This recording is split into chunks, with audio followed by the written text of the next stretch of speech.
అందరికీ నమస్కారం. బ్రహ్మర్షి పితామహ పత్రిజీకి, బుద్ధ భగవానునికి, మహాతార్ బాబాజీకి నమస్కారాలతో ఈరోజు మనం చక్కగా ధ్యానం గురించి, తర్వాత గ్రహం గురించి, జ్యోతిష్యం గురించి మనం చక్కగా తెలుసుకుంటాం మై డియర్ ఫ్రెండ్స్. ఇందాక మనం చక్కగా ధ్యానం చేసాం 25 మినిట్స్. ఎంతో అపారమైన విశ్వమయ ప్రాణశక్తి మనకు చక్కగా మన నాడీ మండలంలో ప్రవహించి చక్కగా శుద్ధి జరిగింది మై డియర్ ఫ్రెండ్స్. మనం ఈరోజు చక్కగా గ్రహం, జ్యోతిష్యం గురించి మనం చక్కగా తెలుసుకుందాం. ఈరోజు మన సైన్స్ ప్రకారం, తర్వాత జ్యోతిష్య శాస్త్రవేత్తల ప్రకారం ఈరోజు గ్రహాలన్నీ ఉచ్చ స్థితిలో ఉంటాయని చెప్పేసి మనకు ఎన్నో సామాజిక మాధ్యమాల ద్వారా, తర్వాత పంచాంగాల ద్వారా మనకు చక్కగా మనం తెలుసుకున్నాం. అసలు ఏంటి గ్రహం, ఏంటి గ్రహస్థితి, ఏంటి జ్యోతిష్యం, ఏంటి జ్యోతిష శాస్త్రం ఏంటి, చక్కగా దాని గురించి ఈరోజు మనం చర్చించుకుందాం మై డియర్ ఫ్రెండ్స్. గ్రహం, గ్రహస్థితి, గ్రహణం ఏంటిది, జ్యోతిష్యం, జ్యోతిష శాస్త్రం, దీని గురించి మనం కొద్దిగా చక్కగా తెలుసుకుందాం మై డియర్ ఫ్రెండ్స్. గ్రహం అంటే, గ్రహస్థితి అంటే గ్రాస్పింగ్ పవర్. గ్రాస్పింగ్ అంటే మన గ్రాహక శక్తి. నువ్వు ఏ విధంగా అర్థం చేసుకుంటున్నావు, ఇతరులు చెప్పేది, ఎదుటివాడు చెప్పేది, తర్వాత కనిపించేదాన్ని ఏ విధంగా నువ్వు అర్థం చేసుకుంటున్నావు, ఏ విధంగా గ్రహిస్తున్నావు. మన పురాణాల ప్రకారం, పంచాంగాల ప్రకారం, మన సాంప్రదాయాల ప్రకారం గ్రహాలు, నవగ్రహాలు ఉన్నాయి. అంటే 9 గ్రహాలు. దానికి ఒక చక్కటి మంత్రం కూడా మనము చెప్పుకుంటూ ఉన్నాం. ఓం ఆదిత్యాయ చ, సోమాయ మంగళాయ బుధాయ చ, గురు శుక్ర శనిభ్యచ్చ, రాహవే కేతవే నమః. వీళ్ళందరికీ నమస్కారం పెట్టుకుంటున్నాం. ఈ నవగ్రహాలకు చక్కగా మనం నమస్కారం పెట్టుకుంటున్నాం రోజు. ఏ విధంగా మనం ఆ గ్రహస్థితిని గ్రహించాలి, ఆ గ్రహాల స్వభావం ఏంటి అనేది మనం చక్కగా తెలుసుకోవాలి. సూర్యుడు అగ్నికి కారానికి, చంద్రుడు ఉప్పుకి, మొత్తం నవగ్రహాలంటే 7 గ్రహాలన్నీ మనకు షడ్రుచులకి, తర్వాత వారి వారి స్వభావాలని తెలియజేస్తాయి. నీకు గ్రహస్థితి బాలేదురా అంటే నీకు ఏదో ఒక రుచి తగ్గిందని అర్థం. నీ నాలుక తీపిని గ్రహించలేదా, పులుపుని గ్రహించలేదా, వగరును గ్రహించలేదా, ఉప్పుని గ్రహించలేదా, కారాన్ని గ్రహించలేదా, తీపుని గ్రహించలేదా. ఈ గ్రహం అంటే ఈ గ్రాహకం, ఈ గ్రాస్పింగ్ పవర్ నీ నాలుక ఎప్పుడైతే ఇదవుతుందో నీకు ఇల్నెస్ అనేది వస్తుంది. నీ నాలుక ఇది రుచులు చూడలేదనుకో నీకు గ్రహస్థితి లేనట్టే. కాబట్టి ఈ గ్రహస్థితి చక్కగా ఉండాలంటే దానికి ఇంకొకటి సైంటిఫిక్ ఒక రీజన్ ఉంది. మనం ఇంత చక్కగా మనము ఆలోచించగలుగుతున్నాం, చూస్తున్నాం, మాట్లాడుతున్నాం, ఇతరులు చెప్పేది గ్రహిస్తున్నాం అంటే దానికి కారణము సముద్రంలో ఉన్న వేల్స్, అంటే తిమింగళాలు. వేల్స్ అంటారు దాన్ని, తిమింగళాలు. ఈ కాస్మోస్ నుంచి, అంటే ఈ ఊర్ధ్వలోకాల నుంచి వచ్చే జ్ఞానాన్ని మొదట ఆ తిమింగళాలు, అంటే ఆ వేల్స్ చక్కగా రిసీవ్ చేసుకుంటాయి, గ్రహిస్తాయి. ఆ తిమింగళాలు కానీ, ఆ జలచరాలు కానీ, పెద్ద పెద్ద సముద్రంలో ఉన్న జలచరాలన్నీ చక్కగా ఆ జ్ఞానాన్ని గ్రహించి తర్వాత ప్రసారం చేస్తాయి, ఈ భూలోకానికి ప్రసారం చేస్తాయి. ఎప్పుడైతే ఆ ప్రసారం జరుగుతుందో అప్పుడు మనకు జ్ఞానం అనేది వస్తుంది. అదే ఈ తిమింగళాలు, ఈ జలచరాలు ఏమీ లేవనుకోండి, అయిపోయింది, మనం మెంటల్, మన జ్ఞానం పనిచేయదు, తల పనిచేయదు. అందుకే మనం జలచరాలని కాపాడుకోవాలి, తిమింగళాలని కాపాడుకోవాలి, పక్షి జాతిని కాపాడుకోవాలి, మన సరౌండింగ్స్లో ఉన్న జంతు జాతిని, వృక్ష జాతిని, ప్రకృతిని మనము చక్కగా కాపాడుకోవాలి. అప్పుడే మనకు గ్రహస్థితి బాగుంటుంది. గ్రహాలంతా మనకు అనుకూలిస్తాయంటే అన్ని టేస్ట్లో ఉంటాయి. మన శారీరకంగా మనం ఆరోగ్యంగా ఉండాలి.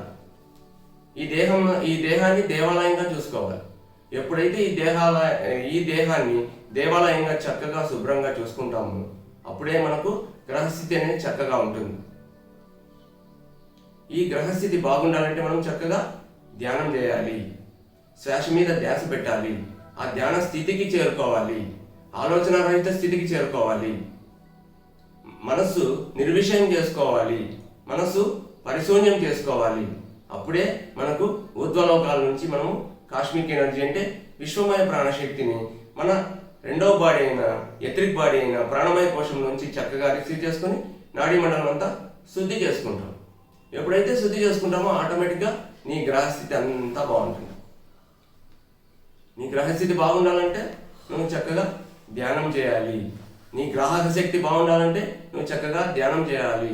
నీ ఆలోచన పరంపరలు చక్కగా తగ్గించుకోవాలి. తర్వాత జ్యోతిష్య శాస్త్రానికి వస్తాం. ఇప్పుడు ఒక 2 నిమిషాల్లో కట్ అవుతుంది లింకు. తర్వాత మీరు దాన్ని నొక్కి తర్వాత అలాగే కంటిన్యూ చేయొచ్చు మై డియర్ ఫ్రెండ్స్. కాబట్టి చక్కగా మనము ధ్యానం చేస్తే మనకు గ్రాహక శక్తి వస్తుంది, మన గ్రహస్థితి బాగుంటుంది. జ్యోతిష్య శాస్త్రం తెలిసిన వాడి ప్రపంచంలో చాలా తక్కువ. ప్రతి ఒక్కరూ సైంటిఫిక్గా జ్యోతిష్య శాస్త్రం నేర్చుకుంటున్నారు, ఆ సైన్స్ నేర్చుకుంటున్నారు. అది ఒక శాస్త్రమే, చాలా ఉన్నతమైన శాస్త్రమే. జ్యోతిష్య శాస్త్రం అనే దానికి చక్కగా మనం అర్థం తెలుసుకుందాం. జ్యోతి అంటే లైట్, వెలుగు. జ్యోతి అంటే లైట్, వెలుగు, కాంతి. తర్వాత ఈశ అంటే సర్వం కల్విదం బ్రహ్మ. భగవంతుడు ఎక్కడ లేడు? ఇందు గలడందు లేడని సందేహము వలదు, చక్రి సర్వోపగతండు ఎందెందు వెతికి చూసినా అంతందే గలడు మై డియర్ ఫ్రెండ్స్. అంటే ఆ మహాదేవుడు, ఆ మహా చైతన్యం, ఆ మూల చైతన్యం, ఆ ఆత్మ చైతన్యం ఎక్కడ లేదు? ప్రపంచమంతా వ్యాపించి ఉంది, అన్ని లోకాల్లోనూ వ్యాపించి ఉంది. చక్రి సర్వోపగతండు, ఎక్కడ చూసినా ఎక్కడ వెతికినా మీకు కనబడగలుగుతాడు. ఎలా వెతకాలి? ధ్యానం ద్వారా వెతకాలి. అందుకే జ్యోతిష్య శాస్త్రం, శాస్త్రం అంటే సైన్స్, జ్యోతి అంటే లైట్, ఈశ అంటే సర్వవ్యాపకుడైన భగవంతుడు. అంటే ఎన్లైటన్మెంట్ సైన్స్ అని చెప్పుకోవచ్చు మనం ఆధ్యాత్మికంగా. Enlightenment science. ఈ ఎన్లైటన్మెంట్ సాధించాలంటే మనకు ఏం కావాలి?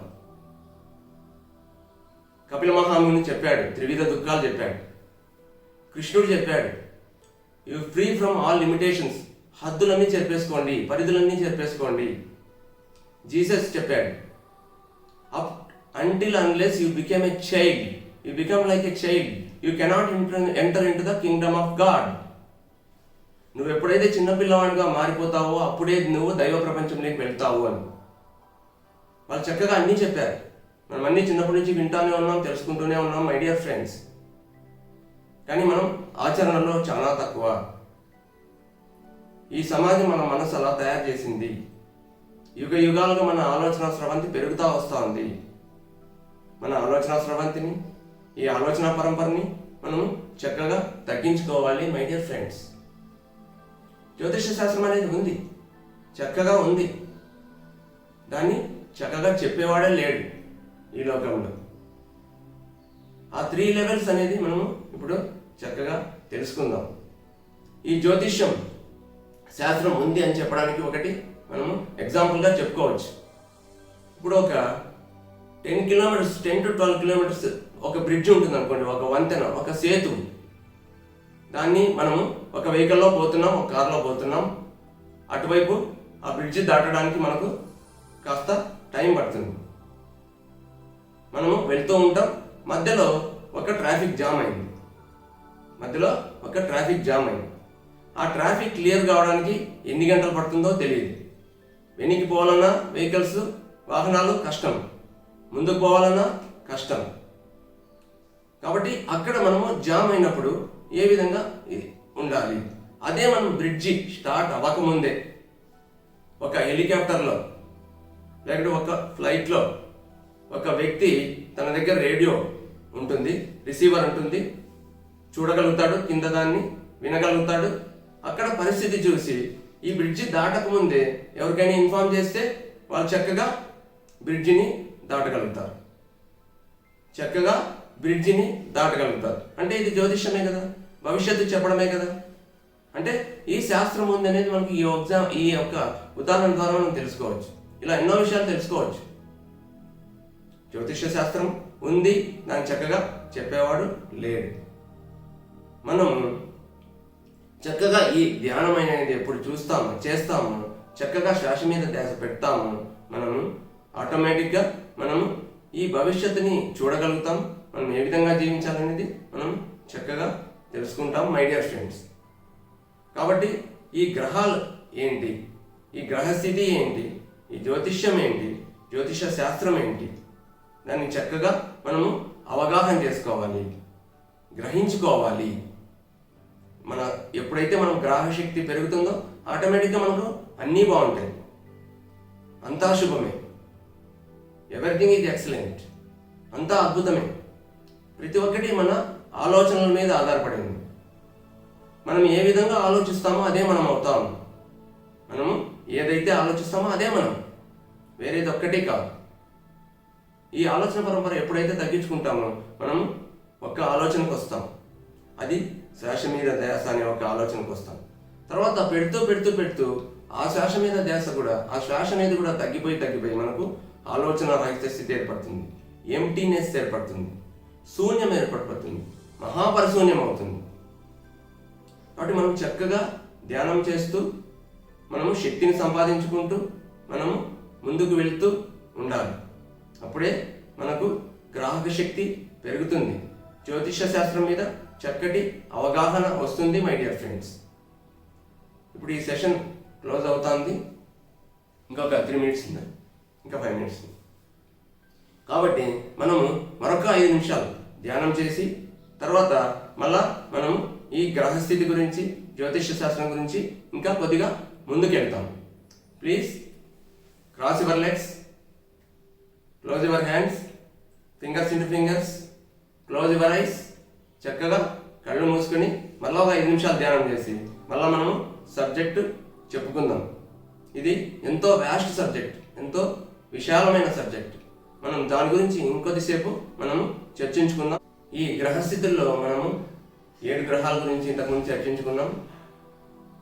సూర్యుడు, చంద్రుడు, బుధుడు, గురుడు, శుక్రుడు, 6 గ్రహాల గురించి. తర్వాత శని గ్రహం గురించి మనము చర్చించుకోవాలి. శనీశ్వరుడు, శని ప్లస్ ఈశ్వరుడు. ఈశ్వరుడు అంటే మనం ఇందాకే చెప్పుకున్నాం, సర్వదా వ్యాపించి ఉండేవాడు. శనిగ్రహానికి అధిపతి బ్రహ్మదేవుడు.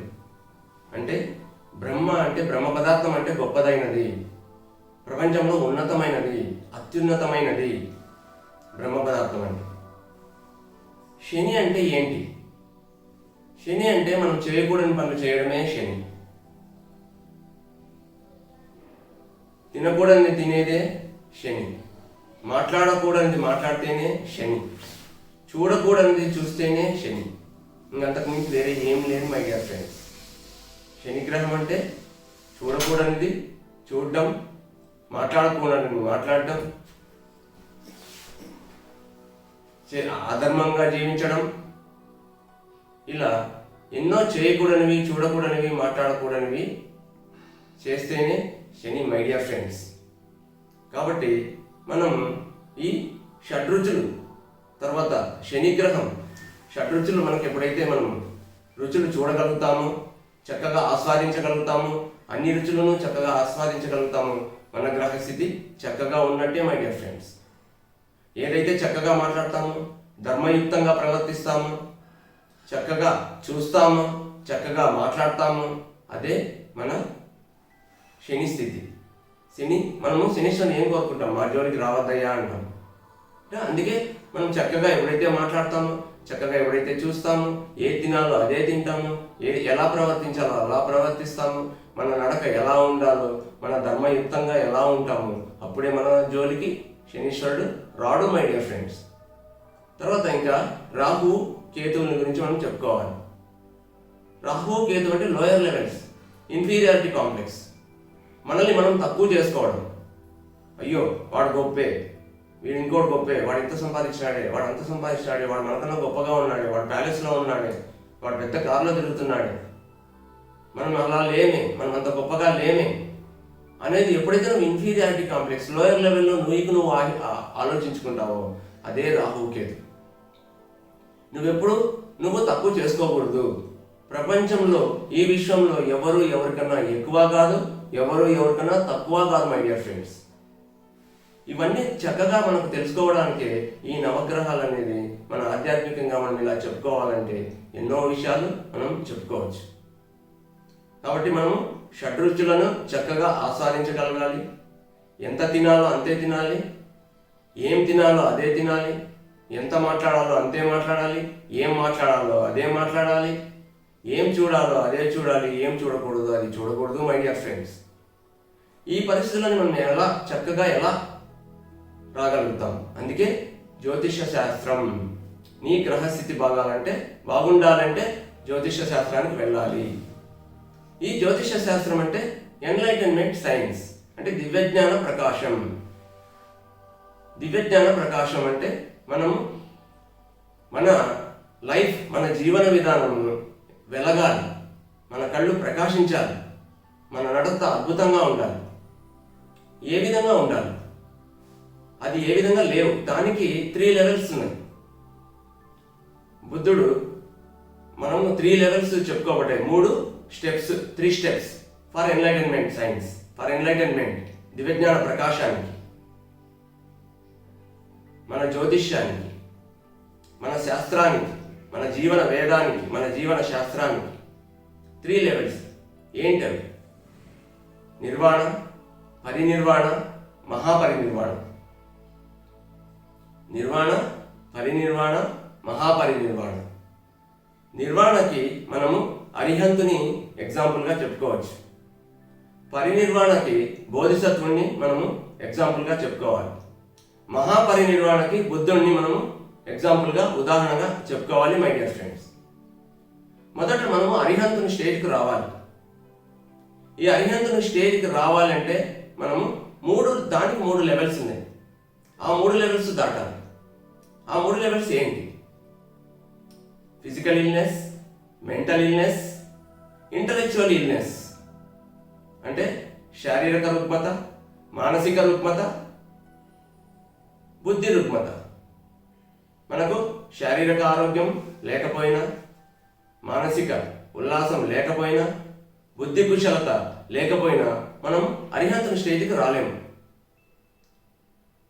ఈ ఆత్మజ్ఞానం, ఈ దివ్యజ్ఞాన ప్రకాశాన్ని మనం సంపాదించుకోవాలంటే మనం ఈ 3 లెవెల్స్ దాటాలి. ఏ 3 లెవెల్స్? నిర్వాణ, పరినిర్వాణ, మహాపరినిర్వాణ. నిర్వాణ అంటే అరిహంతుడు, పరినిర్వాణ అంటే బోధిసత్వుడు, మహాపరినిర్వాణ అంటే బుద్ధుడు. వీళ్ళు ఎగ్జాంపుల్స్. ఈ అరిహంతుడు స్టేజ్కి రావాలంటే మనము ఈ 3 లెవెల్స్ దాటాలి. శారీరక రుగ్మత, మానసిక రుగ్మత, బుద్ధి రుగ్మత. ఈ శారీరక రుగ్మతలు రావడానికి కారణం ఏంటి? శారీరక రుగ్మతలు రావడానికి కారణం మనలో కాస్మిక్ ఎనర్జీ లేకపోవడమే, మనలో విశ్వమాయ ప్రాణశక్తి లేకపోవడమే.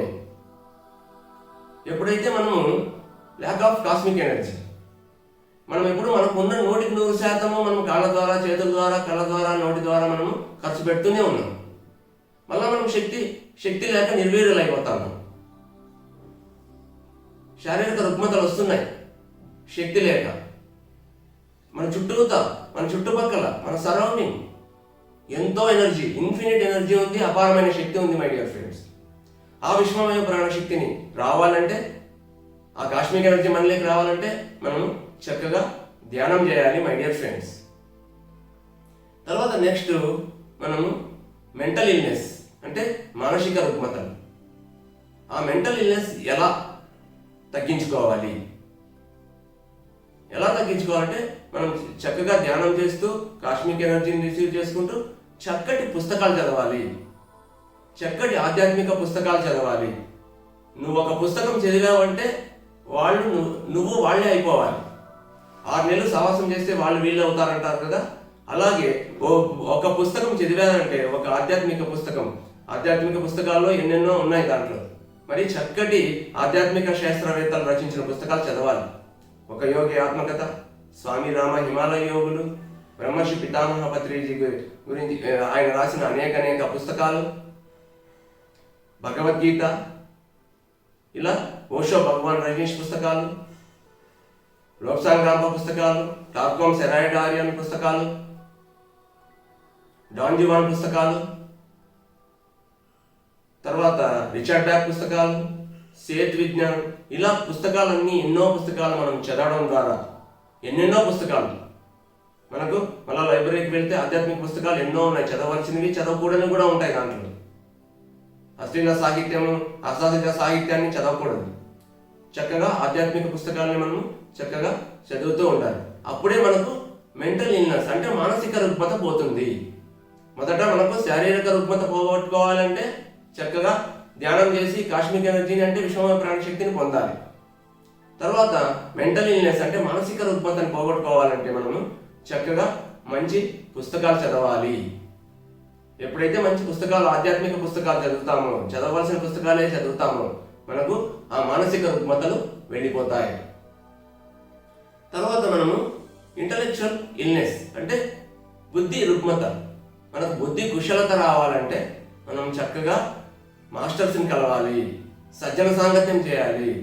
ఆధ్యాత్మికంగా స్పిరిచువల్ సైంటిస్టులు, న్యూ ఏజ్ స్పిరిచువల్ సైంటిస్టులు ఎంతోమంది ఉన్నారు. వారిని కలవాలి, లేదంటే వారి పుస్తకాలు చదవాలి, వారి మాటలు వినాలి. మనకి ఎన్నెన్నో ఇప్పుడు అనుకూలంగా ఎన్నెన్నో సాధనాలు ఉన్నాయి. చక్కగా దాన్ని వినాలంటే మనము చక్కగా బుద్ధి కుశలత రావాలి అంటే మనకు ఆ ఇంటలెక్చువల్ ఇల్నెస్ పోవాలి అంటే మనకు చక్కగా ఈ మాస్టర్స్ని కలవాలి, వాళ్ళ టాక్స్ వినాలి. Spiritual talks, spiritual masters, meeting with spiritual masters, listen to spiritual talks. చక్కగా ఇవన్నీ చేయడం ద్వారా మనము ఇంటలెక్చువల్ ఇల్నెస్ పోగొట్టుకొని ఇంటలెక్చువల్గా తయారవుతాం, ఫిజికల్గా ఫిట్గా తయారవుతాం, మెంటల్ ఫిట్నెస్ వస్తుంది, ఆ తర్వాత ఇంటలెక్చువల్ ఫిట్నెస్ వస్తుంది.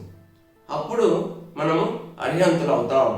ఈ మూడు ఎప్పుడైతే, ఈ లెవెల్స్ ఎప్పుడైతే దాటుతామో మనము చక్కగా అరిహంతులు అవుతాం. మై డియర్ ఫ్రెండ్స్, అరిహంత్ అంటే అరిషడ్ వర్గాల్ని జయించిన వాడు, కామ క్రోధ లోభ మోహ మదమాసారాలన్నీ పోగొట్టుకున్నవాడు అరిహంతుడు. అవన్నీ పోగొట్టుకొని తను ఆనందంగా ధ్యానం చేసుకుంటూ ఉండేవాడు అరిహంతుడు. అరిహంతుడి లెవెల్ ఏంటి? తను ఈ ఫిజికల్ ఇల్నెస్ అంటే శారీరక రుగ్మత, మానసిక రుగ్మత, తర్వాత బుద్ధి రుగ్మతలను పోగొట్టుకొని అవంతా ఫిట్నెస్ అంత చక్కగా ఆ శారీరకంగా, మానసికంగా, తర్వాత ఇంటలెక్చువల్గా, బుద్ధిపరంగా చక్కగా రెడీ అవుతాడు. వాడే అరిహంతుడు. తాను చక్కగా ధ్యానం చేస్తూ హాయిగా ఆనందంగా జీవిస్తూ ఉంటాడు. ఇది ఫస్ట్ లెవెల్. ఈ జ్యోతిష్యంలో, ఈ ఎన్లైటన్మెంట్ సైన్స్లో, ఈ దివ్యజ్ఞాన ప్రకాశంలో, ఈ ఆత్మజ్ఞాన ప్రకాశంలో ఫస్ట్ లెవెల్ కంప్లీట్ అయింది. ఇది అరిహంతుడు. తర్వాత నెక్స్ట్ లెవెల్ బోధిసత్వుడు. ఈ అరిహంతుడు ఏం చేస్తాడు? తను మాత్రమే చేసుకుంటాడు ధ్యానం, తను మాత్రమే పుస్తకాలు చదువుతాడు, తను మాత్రమే గురువుని కలుస్తూ ఉంటాడు, తను మాత్రమే ఆనందంగా జీవిస్తూ ఉంటాడు. బోధిసత్వుడు ఏం చేస్తాడు? అరిహంతుడి లెవెల్ దాటాడు, బోధిసత్వుని లెవెల్ మనం తెలుసుకోవాలి. బోధిసత్వుడు ఏం చేశాడు? నేనొక్కడే ఆనందంగా ఉంటే కాదు, నేనొక్కడే శారీరక ఆరోగ్యంగా ఉంటే కాదు, నేనొక్కడే మానసిక ఆరోగ్యంగా ఉంటే కాదు, నేనొక్కడే బుద్ధి కుశలత ఉన్నవాడిగా కాకూడదు. నా చుట్టుపక్కల వాళ్ళు కూడా, నా ఫ్యామిలీ మెంబర్స్ కానీ, నా చుట్టుపక్కల ఉన్న వాళ్ళు కానీ, మన దగ్గరంతా ఉన్నవాళ్ళు కానీ, మన దగ్గరలో, మన సరౌండింగ్లో ఉండే వాళ్ళందరూ ఆనందంగా జీవించాలి. మన చుట్టుపక్కలంతా ఉండే వాళ్ళు ఆరోగ్యంగా, ఆనందంగా లేకపోతే మనం ఆనందంగా ఉండగలుగుతాం? అరిహంతుడు అయ్యావు నువ్వు అన్నీ తెలుసుకున్నావు.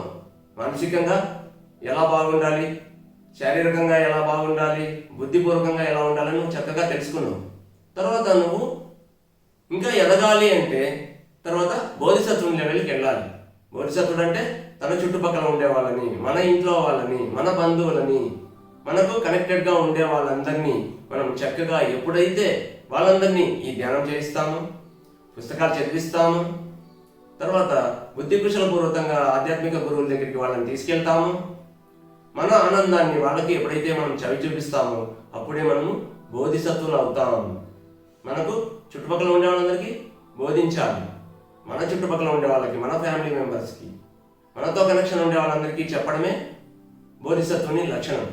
మొదట మనము అరిహంతులయ్యాం, తర్వాత బోధిసత్వులమయ్యాం, తర్వాత నిర్వాణ అరిహంతుడు, పరినిర్వాణ బోధిసత్వుడు, మహాపరినిర్వాణ బుద్ధుడు.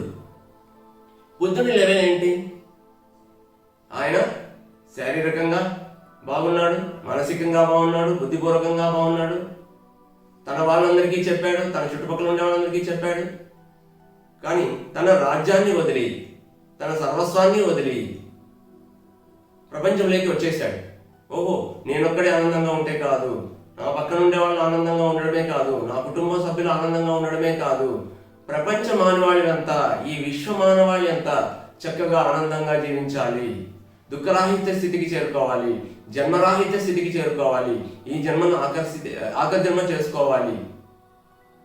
అప్పుడే ఎప్పుడైతే ఒక మనిషికి తన ఈ విధంగా 3 లెవెల్స్ మానసికంగా, శారీరకంగా, బుద్ధిపూర్వకంగా అరిహంతుడవుతాడో, తన చుట్టూ ఉన్న వాళ్ళందరినీ అరిహంతుల్ని చేస్తాడో బోధిసత్వుడు అవుతాడు. ఎప్పుడైతే బోధిసత్వుడు అవుతాడో తర్వాత అతను బయటికి వెళ్తాడు. బోధిసత్వుడు అనేవాడు తన దగ్గరికి వచ్చే వాళ్ళకి అందరికీ చెప్తూ ఉంటాడు. తర్వాత బుద్ధుడు అనేవాడు ప్రపంచంలోకి వెళ్ళి ప్రపంచమంతా తిరిగి తర్వాత ఇలా ఎన్నో విధాలుగా జ్ఞానాన్ని, బుద్ధిని, తర్వాత శారీరక ఆరోగ్యం గురించి కానీ, అది అశేషమైన జ్ఞానాన్ని గురించి కానీ చక్కగా చెప్పాడు. అష్టాంగ మార్గాన్ని బోధించాడు, బ్రహ్మ విహారాల్ని చెప్పాడు. అందరి పట్ల మనము మైత్రితో ఉండాలి, అందరి పట్ల ముదితంగా ఉండాలి, ఉపేక్షగా ఉండాలి, తర్వాత సరైన దృక్పథాలు ఉండాలి. అష్టాంగ మార్గం బోధించాడు. సరైన మాటలు మాట్లాడాలి, సరైన ధ్యానం చేయాలి. ఆనాపానసతి ధ్యానాన్ని ఆయనే 2500 సంవత్సరాల కిందట చక్కగా మొదలు పెట్టాడు. My dear friends, my dear masters, my dear God's, ఈరోజు మనం చక్కగా ధ్యానం గురించి, గ్రహ స్థితుల గురించి, తర్వాత జ్యోతిష్య శాస్త్రం గురించి మనకు తెలిసినంతలో చక్కగా చెప్పుకున్నాం. మై డియర్ ఫ్రెండ్స్, ఇప్పుడు చక్కగా మన అనుభవాల్ని చక్కగా పంచుకుందాం. My dear friends, my dear masters and my dear gods, thank you very much. Please share your experiences, unmute yourself. మళ్ళీ రేపు మరొక సబ్జెక్ట్తో రేపు మీ ముందుకు వస్తాను.